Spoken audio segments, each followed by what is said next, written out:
यह कहानी एक छोटे से गांव की है जहां लोग अपनी रोजगार और शैक्षिक आवश्यकताओं को पूरा करने के लिए बस और बाइक के अलावा किसी और यातायात साधन का इस्तेमाल नहीं कर सकते थे।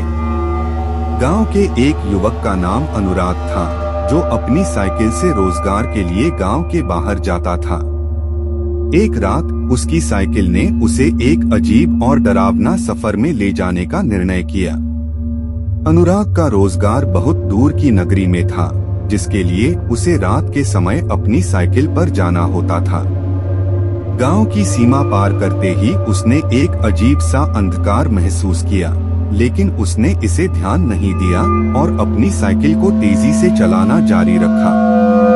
रास्ता बहुत ही सुनसान था और अचानक उसने एक पुरानी हवेली को देखा, जिसका रूप रंगीन बचपन की कहानियों की तरह था।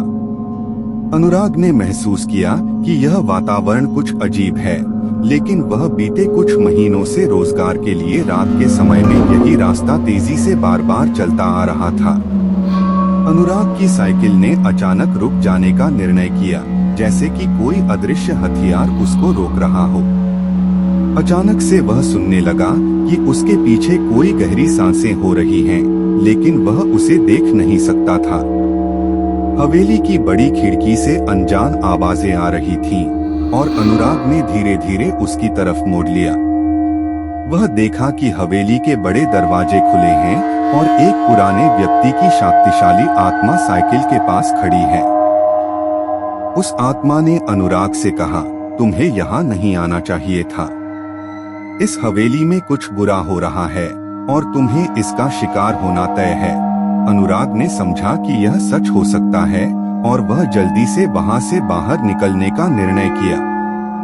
साइकिल को तेजी से चलाते हुए वह गांव की ओर बढ़ा और जब उसने गांव पहुंचा तो वह देखा कि साइकिल की पहिया अचानक रुक गई थी और वह भयंकर तेजी से घूमने लगी थी। अनुराग का दिल धड़क उठा और वह साइकिल से गिर गया। गिरते ही उसने महसूस किया कि कोई उसकी पीठ पर है, लेकिन वह किसी को नहीं देख सका। वह धीरे धीरे उठा और देखा कि साइकिल के पीछे एक भूतिया और विकट चेहरा है।